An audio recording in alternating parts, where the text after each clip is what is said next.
Good morning friends, good morning from jungle camp. গতকাল আমি এসেছিলাম এই জঙ্গল ক্যাম্পে। কিভাবে এসেছিলাম সেই ভিডিও তোমরা নিশ্চয়ই দেখেছো, আর যদি কেউ না দেখে থাকো তাহলে অবশ্যই চ্যানেলে ভিজিট করে একবার ভিডিওটা দেখে নিও। আমি গতকাল এই রাস্তাটা দিয়ে এসেছিলাম, আর এই হচ্ছে জঙ্গল ক্যাম্প। আমি গতকাল তোমাদের বলেছিলাম যে সকালবেলা তোমাদের পুরো জঙ্গল ক্যাম্পটাই ভিজিট করাবো।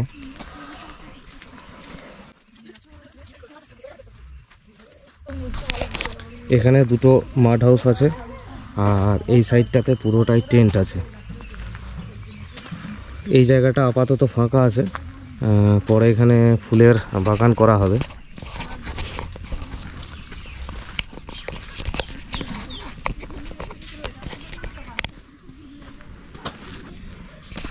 এগুলো যেগুলো দেখছো তোমরা সবগুলো এগুলো টেন্ট।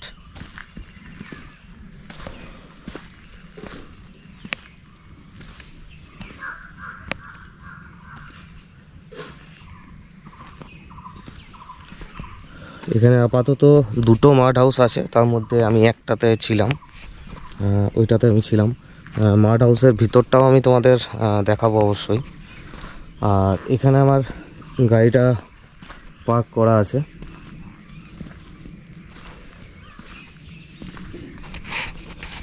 আর এই টেন্টগুলোতে যারা থাকবে তাদের জন্য কমন টয়লেট বাথরুম আছে, আর মাড হাউসের টয়লেট বাথরুম ভিতরেই অ্যাটাচড।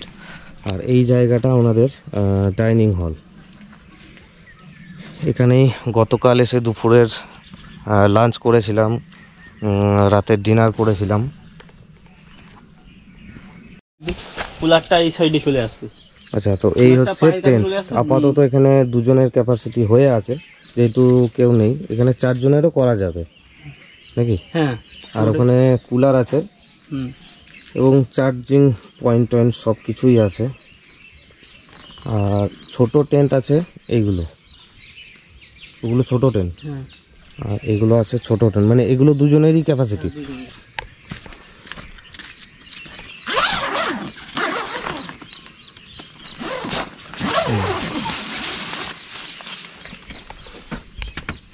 হচ্ছে টেন্টের ভিতর ছোট্ট একটা ফ্যান আছে এখানে, মানে এখানে দুজনের কোনো অসুবিধা হবে না। আর এই দাদা এখানেই থাকেন, ওনার ফোন নাম্বার এবং সমস্ত ডিটেলস আমি আমার ডেসক্রিপশান বক্সে দিয়ে দেবো। আমি অবশ্যই বলবো তোমরা বাঁকুড়া বিষ্ণুপুরে এলে এই জায়গাটায় কিন্তু তোমরা এসে অবশ্যই থাকতে পারো। খুব ভালো একটা পরিবেশের মধ্যে, প্রাকৃতিক পরিবেশের মধ্যে এই জায়গাটা করা হয়েছে। আর এটা খুব বেশি দিন হয়নি, মাস 3 থেকে 4 মাসের হলো এখন নতুন করা হয়েছে। আর এই যে টেন্টগুলো লাগানো আছে তার মিডিল বরাবর এইদিকে একটা রাস্তা আছে, এখানে জাস্ট বাগানের মতো। এখানে বেশ কিছু চেয়ার পাতা আছে, চাইলে এখানেও তোমরা বসে সময় কাটাতে পারো, ওনাদেরই জায়গা। ওদিকে সম্ভবত একটা ডোবা কিছু বা পুকুর কিছু একটা আছে। তো তোমরা এখানে এসে যদি বন ফায়ার করতে চাও, বাম্বু চিকেন বা আদার্স অন্যান্য সব কিছু তোমরা এখানে করতে পারবে। দাদাকে বললে ওনারাই ব্যবস্থা করে দেবেন। আর এখানে একটা ব্রিটিশ পিরিয়ডের একটা এয়ারফোর্সের একটা এয়ার ড্রাম আছে, খুব কাছে এখান থেকে 700-800 কি 900 মিটারের মধ্যেই। আমি তোমাদেরকে ওই জায়গাটায় নিয়ে গিয়ে দেখাচ্ছি।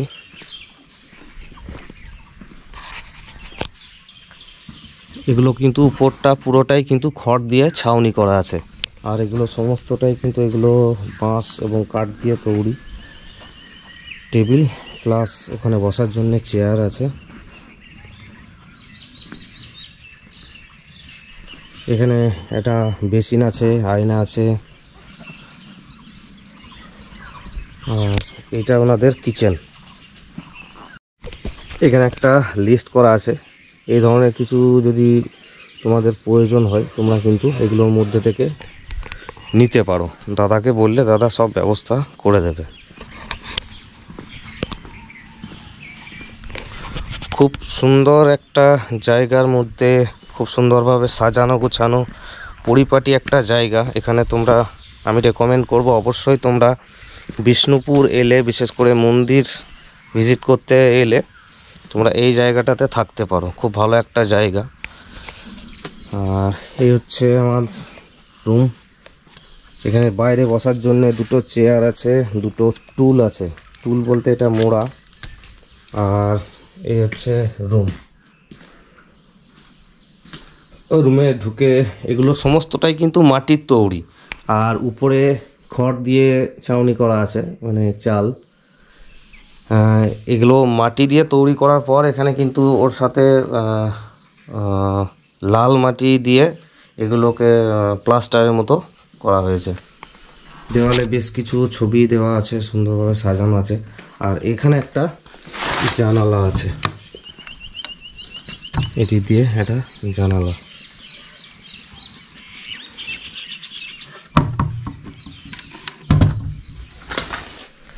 আর এটা তোমাদের গতকাল রাতে দেখিয়েছি, এখানটাতে আমি ছিলাম।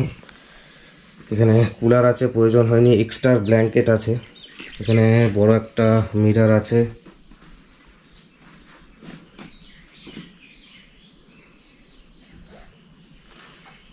আর এখানটাতে একটা বেসিন আছে, একটা আয়না আছে। আর এটা হচ্ছে ওর সাথে অ্যাটাচ বাথরুম। বাথরুমটা কিন্তু যথেষ্টই পরিষ্কার পরিচ্ছন্ন।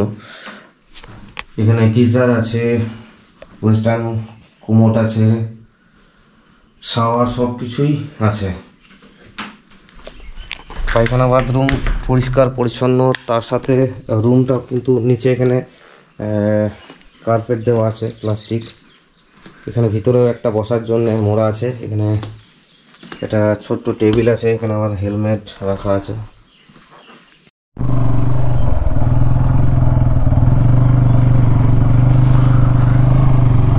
কিছুটা আসার পর ওয়াও ওয়াও ওয়াও, এটা ব্রিটিশ পিরিয়ডের একটা মানে এয়ারক্রাফট, এয়ার ট্রাম। মানে এই জায়গাটাতে কিন্তু ব্রিটিশ পিরিয়ডে এখানে প্লেন ওঠানামা করতো। তবে মাঝে মধ্যে এই জায়গাগুলো সমস্ত এখন ঝোপঝাড় হয়ে গেছে। তবে এটা ছিল মেন রানওয়ে। এই জায়গাটাতেই কিন্তু সেই সময়কালে প্লেন বা হেলিকপ্টার সমস্ত ধরনের এয়ারক্রাফট কিন্তু ওঠানামা করতো এই জায়গাটাতে।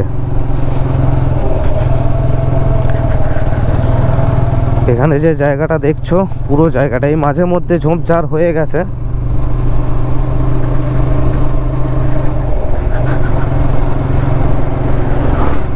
তবে এই জায়গাটা মনে হয় যেন কেউ দেখায়নি তোমাদের এখনো পর্যন্ত, জানি না আমি, তবে আমি দেখালাম।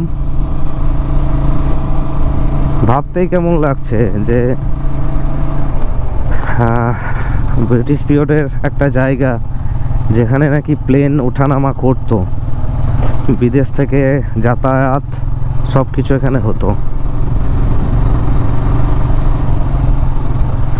মানে সত্যিই ভাবতে গাটা কাঁটা দিচ্ছে। আর এখানে কিন্তু প্রচুর কুয়াশা, জানি না তোমরা বুঝতে পারছো কতখানি।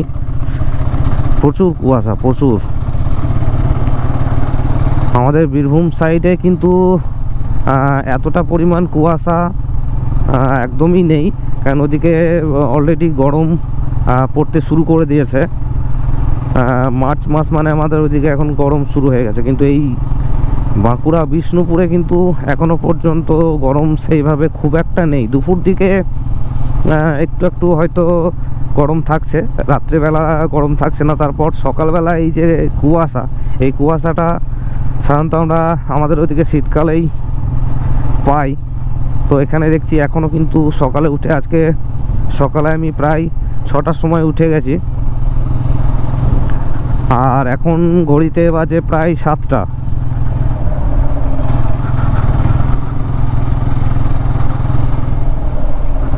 তো যাই হোক, আমি আর যাচ্ছি না, এখানেই আমি ঘুরিয়ে নিলাম। জায়গাটা সত্যি অসাধারণ। তো তোমরা যদি ওই ক্যাম্পে আসো, ওই ক্যাম্প থেকে জাস্ট 5 মিনিট আমার সময় লাগলো এখানে আসতে।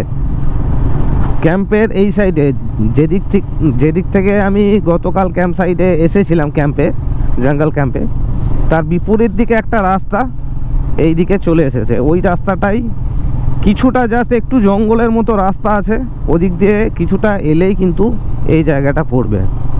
তো তোমরা এই জায়গাটা আমি বলবো ক্যাম্পে এলে অবশ্যই একবার ঘুরে যেও।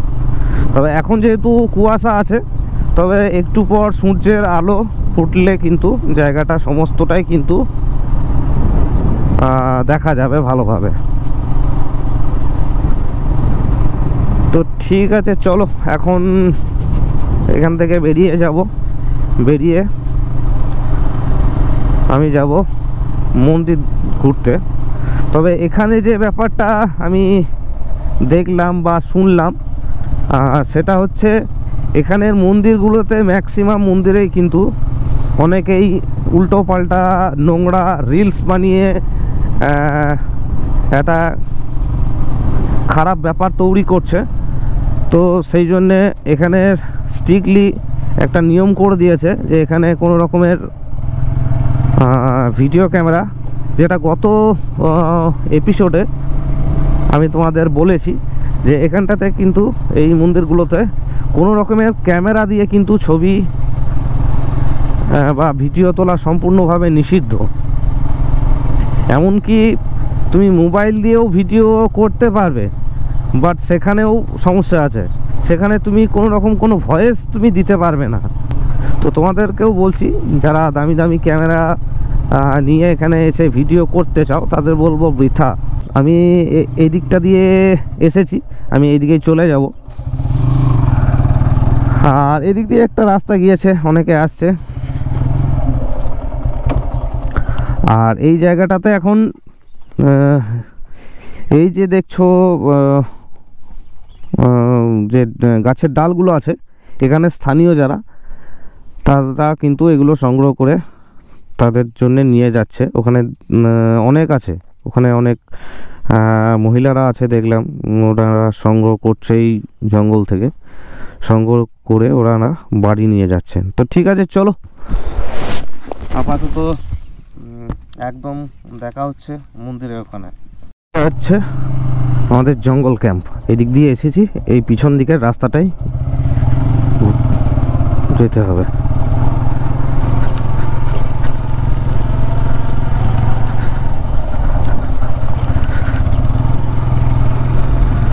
তোমরা আগের এপিসোডে দেখেছো নিশ্চয় যে আমি কিভাবে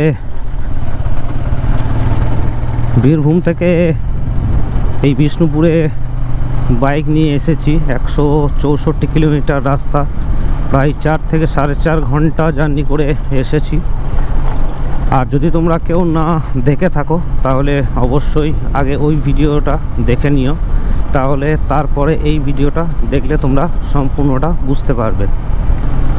আর যারা এখনও পর্যন্ত আমার ভিডিও দেখছো কিন্তু সাবস্ক্রাইব করোনি, তাদের অবশ্যই বলবো যে তোমরা একবার চ্যানেলটাকে সাবস্ক্রাইব করে অল নোটিফিকেশান অন করে রেখো, তাহলে আমার সমস্ত ভিডিওর নোটিফিকেশান সাথে সাথেই তোমরা পেয়ে যাবে। দেখতে পাচ্ছ তোমরা, এদিকে একটা ট্রেন লাইন গিয়েছে, বিরসা মুন্ডা হল্ট। তো আমি আসার দিনে তোমাদেরকে বলেছিলাম যে ট্রেন লাইনে যদি তোমরা আসতে চাও তাহলে আসতেই পারো। এখানে কাছে স্টেশন বলতে বিষ্ণুপুর স্টেশন। আর আমি আগের দিন এসেছিলাম এই রুটটা দিয়ে, এখানে উঠেছিলাম, তো এখন যাব এইটা দিয়ে। তো ঠিক আছে, চলো এখন ওখানে পৌঁছে তোমাদেরকে দেখাচ্ছি। এটা হলো রাসমঞ্চ। উপর দিকটা দেখতে ঠিক পিরামিডের মতো, আর তার নিচের অংশটা বাংলা আমাদের যে চারচালা বা দোচালা সেরকমই একটা স্থাপত্য। আর নিচের যে খিলানগুলো দেখছো সেগুলো ইসলামিক স্থাপত্যের একটা নিদর্শন। বিষ্ণুপুরে ইটের তৈরি পুরনো স্থাপত্যগুলির মধ্যে অন্যতম এই রাসমঞ্চ তৈরি করেছিলেন বীর হাম্বি বা হাম্বির মল্ল 1600 খ্রিস্টাব্দ। এই রাসমঞ্চে 108টি খিলান আছে এবং এখানে 108টি অর্থাৎ 108 জোড়া রাধাকৃষ্ণের মূর্তি এখানে আনা হয়েছিল এবং রাস পূর্ণিমার দিন 108টি বড় প্রদীপ মূর্তির সামনে জ্বালানো হতো এবং প্রত্যেকটা মূর্তির সামনে একজন করে ব্রাহ্মণ অর্থাৎ 108টি ব্রাহ্মণ মিলে এখানে পুজো করা হতো এবং এই যে প্রদীপগুলো জ্বালানো হতো সেখানে ঘিয়ের প্রয়োজন হতো প্রায় 7.5 মণ অর্থাৎ প্রায় 300 কিলোর কাছাকাছি।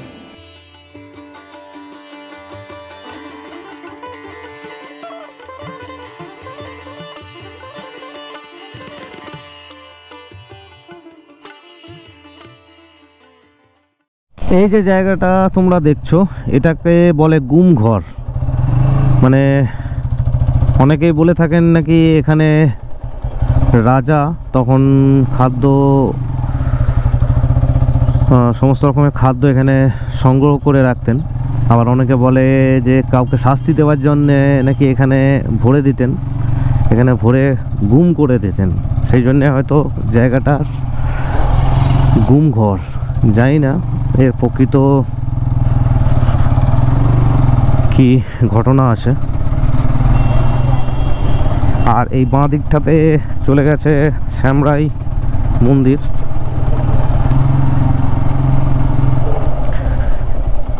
এটা মৃন্ময়ী মায়ের মন্দির, জোর বাংলা আছে এপাশে।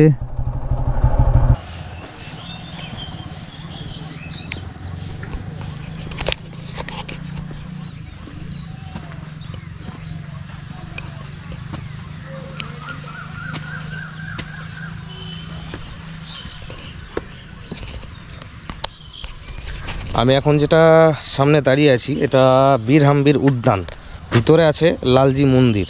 ছিল 1565 দিল্লিতে তখন রাজত্ব করছেন মুঘল সম্রাট আকবর। আর এই বিষ্ণুপুরে তখন মল্ল রাজাদের প্রভাব। আর এই মল্ল রাজাদের মধ্যে সবথেকে শক্তিশালী এবং প্রভাবশালী রাজা ছিলেন হাম্বির মল্ল বা বীর হাম্বির। তিনি এতটাই শক্তিশালী এবং প্রভাবশালী রাজা ছিলেন যে একবার যখন কালা পাহাড় উড়িষ্যা জয় করার জন্যে এই মল্লভূমের উপর দিয়েই যাচ্ছিলেন তখন এই বিষ্ণুপুরেও কিন্তু হানা দেয়, কিন্তু খুব সহজেই কিন্তু কালা পাহাড়কে উনি পরাজিত করেন। তো এই বীর হাম্বিরই উদ্যান এটা যাই হোক এখন বন্ধ আছে কেন বুঝতে পারছি না। 1658 খ্রিস্টাব্দে দ্বিতীয় বীর সিংহ এটা তৈরি করেন। আর তার ঠিক পাশেই কিন্তু এটা আছে গড় দরজা বা অনেকে পাথরের দরজাও বলেন, মানে সমস্তটাই কিন্তু ল্যাটেরাইট পাথরের দরজা। আমি ভিতরটা গিয়ে তোমাদের দেখাই।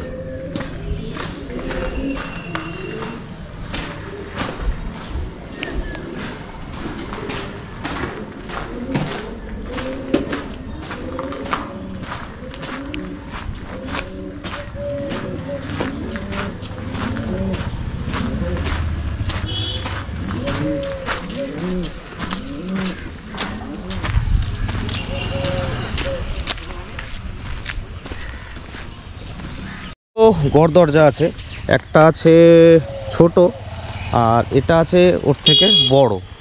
বিষ্ণুপুরে প্রবেশ করতে হলে প্রত্যেককেই কিন্তু এই দরজা দিয়েই কিন্তু প্রবেশ করতে হতো। আর এই দরজার সামনের এই যে জায়গাটা, সামনের এই জায়গাটায় যে একটা পরিখা বা একটা পুকুর ছিল, বলা হয় নাকি এই জায়গাটাতে এই পুকুরে তখন বড় বড় কুমির ছাড়া থাকতো, মানে কেউ যাতে ওই পুকুর ডেঙিয়ে যেন কেউ পেরোতে না পারে। মানে সমস্ত দিক থেকে বিষ্ণুপুরকে রক্ষা করার জন্যেই কিন্তু এত ব্যবস্থাপনা করা ছিল। আর এই যে ল্যাটেরাইট পাথরের যে দরজাটা দেখছো, তোমরা লক্ষ্য করলে বুঝতে পারবে যে এখানে বেশ কিছু ছিদ্র করা আছে। ছিদ্রগুলো কিন্তু একদম স্ট্রেটভাবে নেই, একটু বাঁকাভাবে ছিদ্রগুলো আছে। তার কারণ হচ্ছে ওখানে ভিতরের কিন্তু প্রশিক্ষণপ্রাপ্ত সৈন্য ওখানে ভিতরে থাকতো, সমস্ত ধরনের আক্রমণকে প্রতিহত করার জন্যে কিন্তু ভিতরে সৈন্যদল থাকতো বা বাইরে থেকে কোনো আক্রমণ করলে যাতে ক্ষতিগ্রস্ত না হয়, ওই জন্যে কিন্তু এইগুলোর ব্যবস্থা।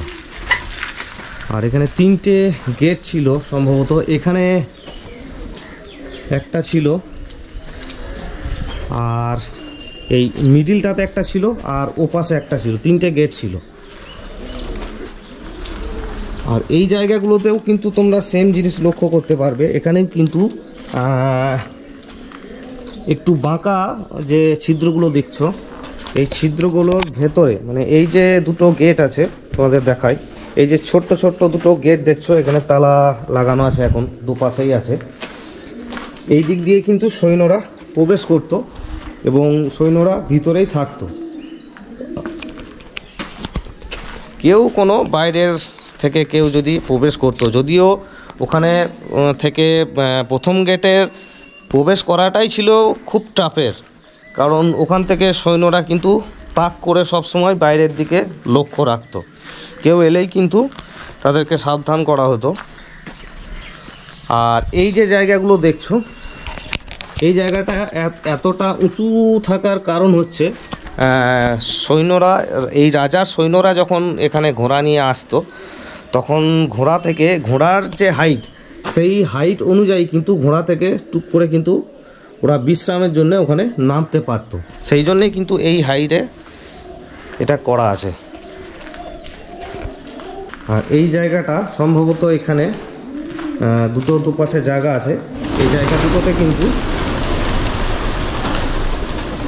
রাজার যে দ্বারপাল, সেই দ্বারপাল দুই দিকে থাকতো। আমি এখন যে জায়গাটায় এলাম, এখানে একটা পাথরের রথ আছে, মানে রথের আদলে তৈরি একটা পাথরের তৈরি করা হয়েছে এটা। মানে তোমরা নিচের পোর্শনটা লক্ষ্য করলে বুঝতে পারবে যে রাসমঞ্চের যে প্যাটার্নটা ছিল স্থাপত্য, সেই ধরনের। আর উপরটা এক চূড়া বিশিষ্ট একটা মন্দিরের, এটা হচ্ছে পাথরের রথ। পুরো জায়গাটা গ্রিল দিয়ে ঘেরা আছে। এটাও কিন্তু ল্যাটেরাইট পাথর বা অনেকে মাকড়া পাথরও বলে থাকেন, যাই হোক, তো এই ল্যাটেরাইট পাথরেরই তৈরি। এখানে ভিতরে গোল গোল এগুলো কিন্তু চাকার মতো ডিজাইন করা আছে। I didn't understand that. ওই যে দেখতে পাচ্ছ, ওটা কিন্তু গড় দরজা, ছোট দরজাটা, ওখান থেকে জাস্ট একটু পা ঘুরে এসেই কিন্তু এই জায়গাটা পড়বে।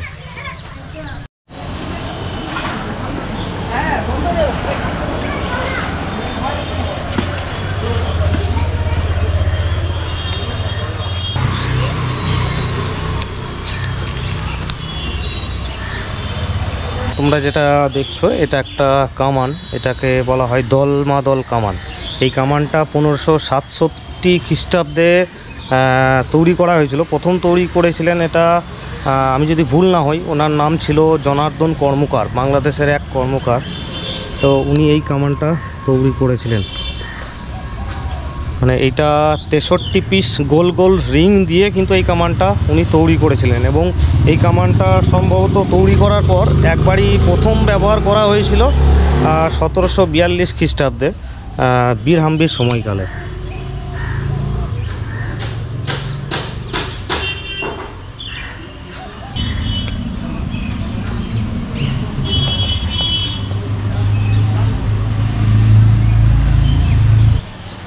মানে এটা কিন্তু জাস্ট মেন রোডের একদম পাশেই।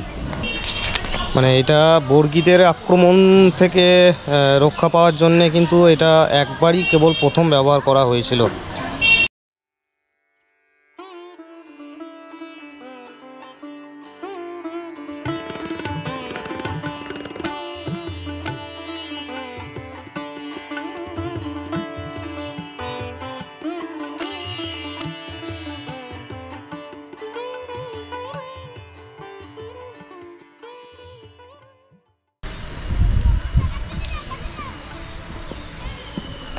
এই যে মন্দিরটা দেখছো তোমরা, এটা সম্পূর্ণটাই কিন্তু ল্যাটেরাইট পাথরের তৈরি মন্দির। এটা নন্দলাল মন্দির। আর এই মন্দিরের ঠিক সামনেই আছে ওখানে জোর মন্দির, ওখানটাতে আমি যাব, গিয়ে তোমাদের দেখাবো। এই মন্দিরের যে ভিত, সেই ভিত থেকে শুরু করে সম্পূর্ণটাই কিন্তু ল্যাটেরাইট পাথরের তৈরি। আর এখানে এগুলোতে কিন্তু সব কিন্তু কারুকার্য করা আছে টেরাকোটার।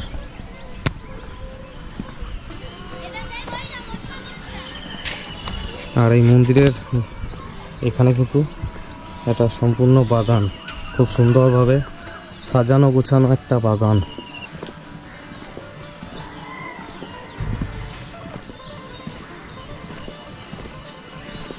বাগানে জল দেওয়ার জন্য এখানে পাইপ লাইন আছে। এখানে যারা রক্ষণাবেক্ষণের জন্য যারা আছেন তারা এখানে দেখাশোনা করছেন।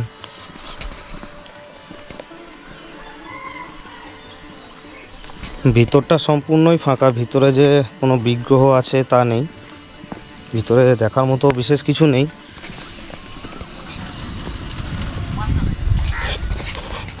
পাশে একটা বাচ্চাদের প্লে গ্রাউন্ড আছে।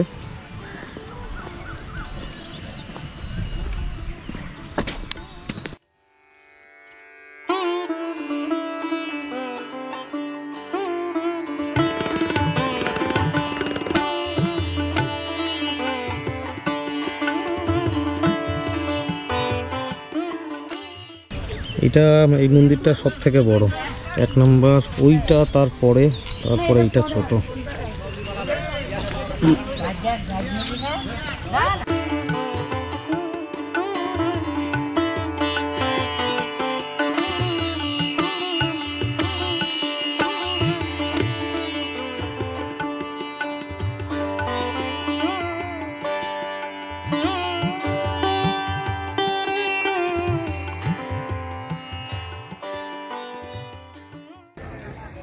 ষোলোশো 55 খ্রিস্টাব্দে দ্বিতীয় রঘুনাথ সিংহ এই মন্দিরটি তৈরি করেন।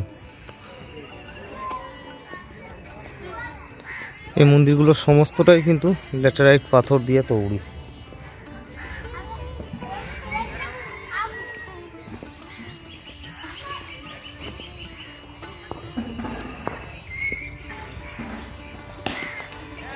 মন্দিরের ভিত থেকে শুরু করে একদম উপর পর্যন্ত গোটাটাই ল্যাটেরাইট পাথর।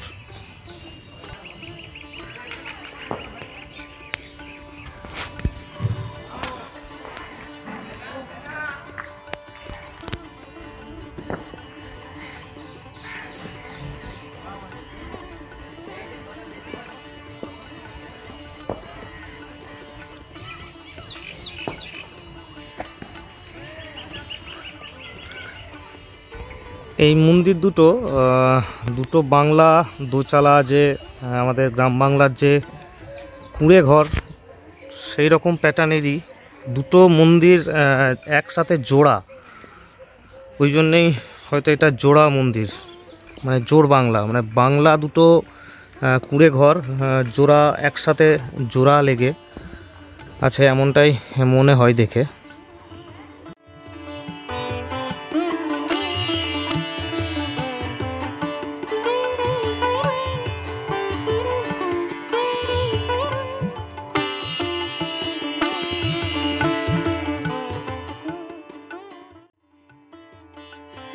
এটি হলো মৃন্ময়ী মন্দির। বীর হাম্বির আরাধ্যা দেবী ছিলেন মৃন্ময়ী। আজ থেকে 1024 বছর আগের কথা, অর্থাৎ প্রায় 997 খ্রিস্টাব্দের কথা।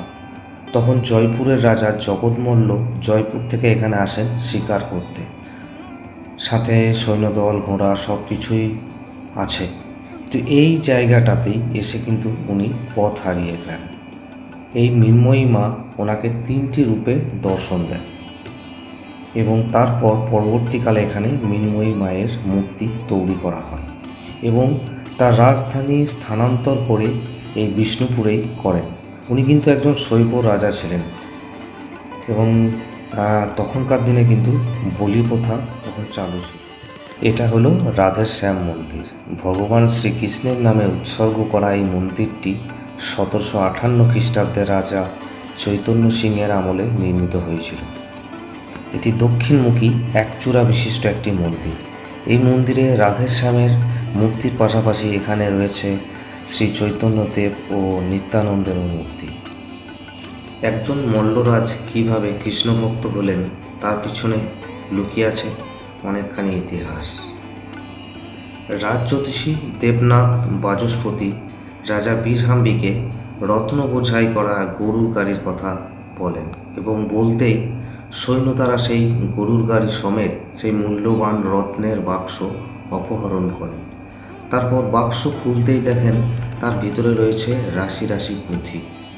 আসলে শ্রীজীব গোস্বামীর আদেশে ওই পুঁথিগুলি শ্রীনিবাস আচার্য সুদূর বৃন্দাবন থেকে নিয়ে যাচ্ছিলেন তাদের গৌড়ীয় মঠে।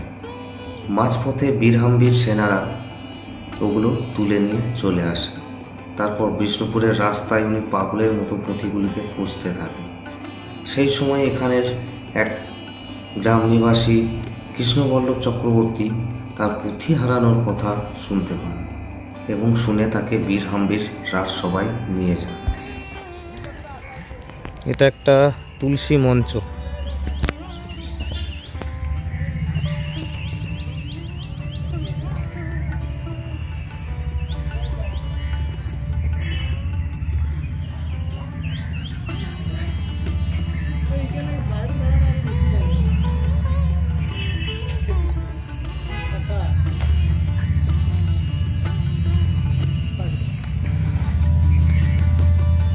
এটা হচ্ছে ভোগ কক্ষ।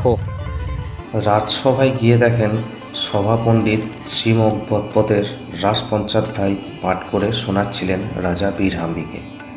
তখন সেই রাসপঞ্চাধ্যায়ের পাঠ শুনে শ্রীনিবাস আচার্য ভুল ত্রুটি ধরেন এবং রাজা বীরহাম্বিকে সঠিকভাবে ভক্তি মনে রাসপঞ্চাধ্যায় পাঠ করে শোনান। সেই পাঠ শুনে রাজা বীরহাম্বির ভাবান্তর হয়ে ওঠেন। তারপর শ্রীনিবাসের কাছে বিষ্ণুপুর আসার কারণ জানতে চায় এবং আলাপ পরিচয়ের মাধ্যমে পুঁথি হারানোর সত্যটি উঠে আসে মহারাজের কাছে। তখন মহারাজ বীরহাম্বির তার পায়ে লুটিয়ে পড়েন এবং ক্ষমা চেয়ে নেন। কৃষ্ণপদে মতি হোক এরকম আশীর্বাদ দেন শ্রীনিবাস আচার্য। আর সেই থেকেই রাজা শ্রীনিবাস আচার্যের শিষ্যত্ব গ্রহণ করেন এবং নিজেকে কৃষ্ণভক্ত হিসেবে প্রতিষ্ঠা করেন।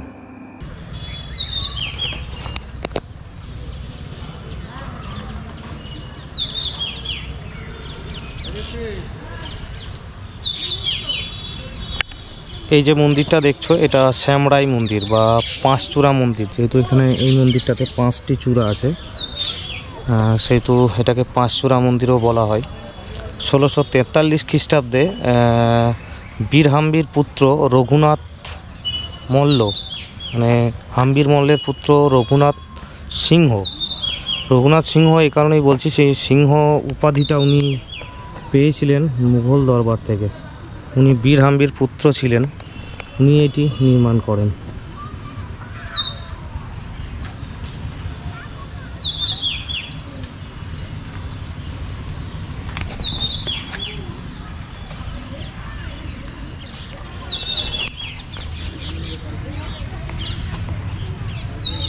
এই মন্দিরটা কিন্তু সমস্তটাই ল্যাটেরাইট পাথর দিয়ে তৈরি।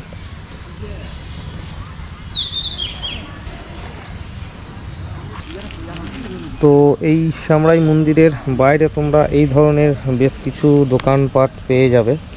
এখান থেকে আমি একটা দুর্গার একটা মূর্তি নিলাম। এটি হলো মদনমোহন মন্দির, আর এই মন্দিরের পিছনেও রয়েছে বিশাল এক ইতিহাস।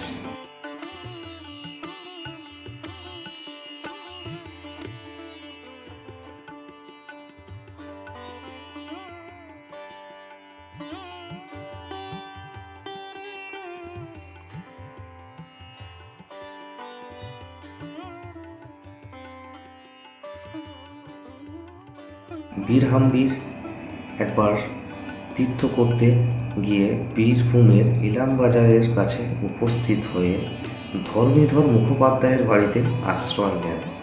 সেখানে তাদের পারিবারিক দেবতা এই মদনমোহনজির রূপ দেখে উনি মুগ্ধ হয়ে যান এবং নিজের পরিচয় গোপন রেখে সেই ব্রাহ্মণের চোখে অর্থাৎ ধরণীধর মুখোপাধ্যায়ের চোখে ফাঁকি দিয়ে উনি মদনমোহনকে ভোরবেলায় নিয়ে চলে আসেন এই বিষ্ণুপুরে। সেই ব্রাহ্মণ পরবর্তীকালে বিষ্ণুপুরে আসেন এবং রাজা বীরহাম্বীরকে দেখে চিনতে পারেন, কিন্তু ঘটনাক্রমে মদনমোহনজিও এখানেই থেকে যান এই মন্দিরে। 1694 খ্রিস্টাব্দে দুর্জন সিংহ এই মন্দিরটি প্রতিষ্ঠা করেন।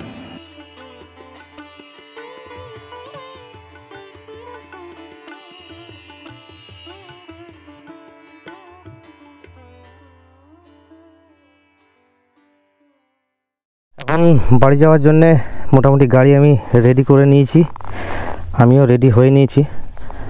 তো পরবর্তী ভিডিও তোমরা কোথায় চাইছো সেটা অবশ্যই কমেন্ট করে তোমরা জানিও, চেষ্টা করব সেখানে যাওয়ার। তো ঠিক আছে, চলো। তো এই ক্যাম্প থেকে আমি আমার ভিডিওটা এন্ড করছি, এখন বাড়ি ফিরবো। তো এই ক্যাম্পটা এবং তার সাথে বিষ্ণুপুর তোমাদের কেমন লাগলো অবশ্যই কমেন্ট করে জানিও। আর প্রতিবারের মতো যেমন বলি, বেশি ভালো লাগলে চেনা জানা বন্ধু বান্ধব ফ্যামিলি মেম্বার সবার সাথে শেয়ার করে দিতে পারো। আবার দেখা হবে নতুন কোনো জায়গাতে নতুন কোনো ভিডিও নিয়ে। ততক্ষণে টাটা, take care and good bye from jungle camp Bishnupur.